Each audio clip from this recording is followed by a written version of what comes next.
Assalamualaikum warahmatullahi wabarakatuh. My name is Putri Kurota and my nickname is Kurota. And di sini saya akan menjelaskan sebuah buku yang berjudul An Introduction to Discourse Analysis yang penulisnya itu adalah James Paugi.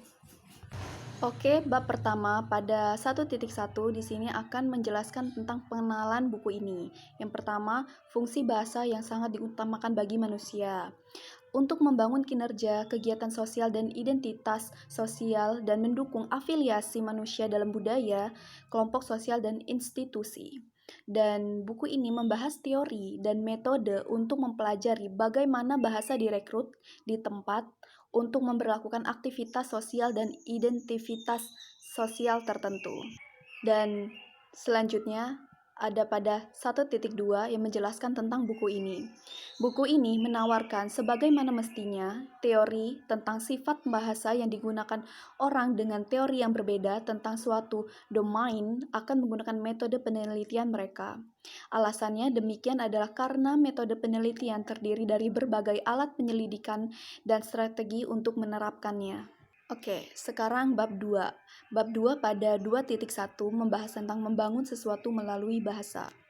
Bahasa memiliki sifat magis. Ketika kita berbicara atau menulis, kita merancang apa yang ingin kita katakan sesuai dengan situasi di mana kita berkomunikasi. Setiap kali kita berbicara atau menulis, kita selalu dan secara bersamaan membangun 7 hal atau 7 bidang. Maka dari itu, mari kita lihat 7 tugas bangunan dan pertanyaan analisis berikut. Yang pertama, signifikan. Yang kedua, aktivitas. Yang ketiga, hubungan. Yang keempat, identitas. Yang kelima, politik. Dan selanjutnya koneksi, dan selanjutnya tanda sistem dan pengetahuan. Dan pada pembahasan berikutnya, pada 2.2, ini akan menjelaskan tentang example, yaitu contoh. Sekarang, di sini akan beralih ke contoh analisis wacana yang digunakan untuk mengungkap tugas pembangunan di tempat kerja dalam sebuah data. Pertama, karena di sini hanya akan berurusan dengan sebagian kecil data. Jauh lebih besar dan di sini akan dirumuskan hipotesis tentang data ini. Hipotesis ini perlu dikonfirmasi lebih lanjut dengan melihat lebih banyak data dan akan terlibat dalam pengumpulan data tambahan. Pada gilirannya, di sini akan mempelajari dengan cermat bagian bahasa yang digunakan oleh bahasa tersebut dalam konteks itu dibuat sedemikian rupa sehingga menjadi enunciator dan bertanya pada diri sendiri apa yang dapat dipelajari tentang konteksnya. Dan selanjutnya, ini kita masuk ke bab 3 tentang alat penyelidikan dan wacana. Yang pertama, 3.1 membahas tentang alat. Pada bab terakhir ini, kita melihat 7 tugas pembangunan, yaitu 7 bidang atau hal yang kita gunakan bahasa untuk membangun. Alat-alat inquiry yang diperkenalkan dalam bab ini pada dasarnya relevan dengan bagaimana orang membangun identitas dan aktivitas, serta mengenali identitas dan aktivitas yang dibangun oleh orang lain di sekitarnya. Dan sekarang saya akan memberikan contoh dari alat-alat penyelidikan. Yang pertama itu ada bahasa sosial, yang kedua itu ada diskursus, dan yang ketiga intertekstualitas, dan selanjutnya ada percakapan. Dan pada bagian 3.2 kita akan membahas tentang ceramah bukanlah unit dengan batasan yang jelas. Di sini, pengertian diskursus akan menjadi penting di seluruh buku ini. Oleh karena itu, penting untuk memperjelas beberapa poin untuk menghindari kesalahpahaman yang umum. Bayangkan, saya membekukan momen berpikir, berbicara, bertindak, atau berinteraksi untuk Anda. Dengan demikian rupa, sehingga proyektor dapat membukukan sebuah film untuk memahami momen ini. Oke, dan sekarang sudah bab 4 yang membahas tentang bahasa sosial, percakapan, dan intertekstualitas. Pada 4.1 kita membahas siapa melakukan yang di dalam bahasa. Di bab ini akan mengembangkan 3 alat inquiry yang telah didiskusikan pada bab sebelumnya. Bahasa sosial adalah jenis bahasa yang berbeda yang memungkinkan untuk dapat mengekspresikan identitas sosial yang signifikan dan menulis sebagai ahli matematika, dokter, atau anggota geng. dan melakukan aktivitas yang bermakna secara sosial, misalnya menawarkan bukti dalam matematika, menulis resep dalam kedokteran, lalu menunjukkan solidaritas dengan sesama geng. Dan pembahasan selanjutnya kita akan membahas tentang bahasa sosial, intertekstualitas, percakapan, dan wacana sebagai alat penyelidikan. Dalam buku ini telah memperlakukan istilah bahasa sosial, intertekstualitas, percakapan, dan diskursus secara realistis. Artinya, hal ini telah membicarakannya sebagai hal-hal yang ada di pikiran dan di dunia. Tetapi penting untuk disadari bahwa pada akhirnya, istilah-istilah ini pada akhirnya adalah cara kita sebagai ahli teori dan analisis untuk membicarakan dan dengan demikian membangun dan mengonstruksikan dunia. Dan sekarang kita akan membahas tentang bab 5, yang dimana di judul bab 5 ini adalah terletak makna dan model wacana. Pada 5.1 kita akan membahas tentang arti. Oke, sekarang saya akan menjelaskannya.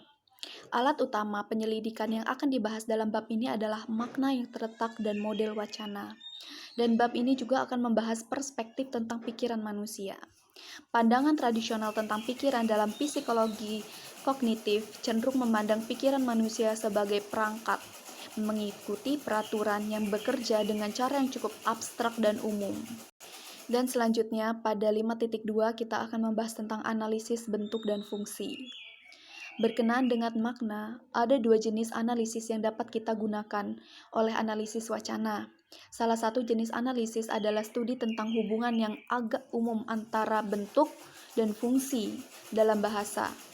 Jenis analisis lainnya adalah studi tentang interaksi yang jauh lebih spesifik antara bahasa dan konteks. Sebut saja analisis konteks bahasa. Dan pembahasan terakhir pada bab 5 ini ada 5.3 tentang analisis konteks bahasa. Sejauh ini kita telah membicarakan akan tentang kolerasi umum antara bentuk dan fungsi, dan hal ini disebut dengan makna tipe ucapan.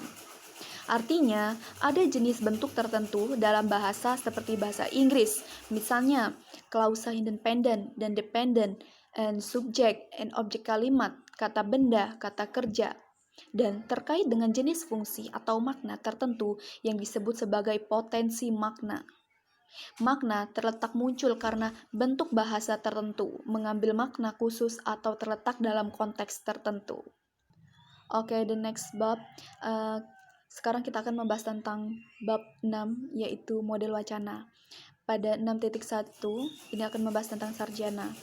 Di bab ini akan berfokus secara eksklusif pada model wacana, yaitu teori yang sebagian besar tidak sadar dapat membantu dalam memahami teks dan dunia. Model wacana ini dapat disederhanakan dan seringkali tidak disadari dan diterima begitu saja.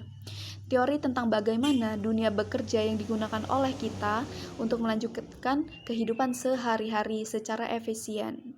Model wacana adalah alat penyelidikan terpenting karena dapat menengahi antara tingkat interaksi mikro dan tingkat lembaga makro.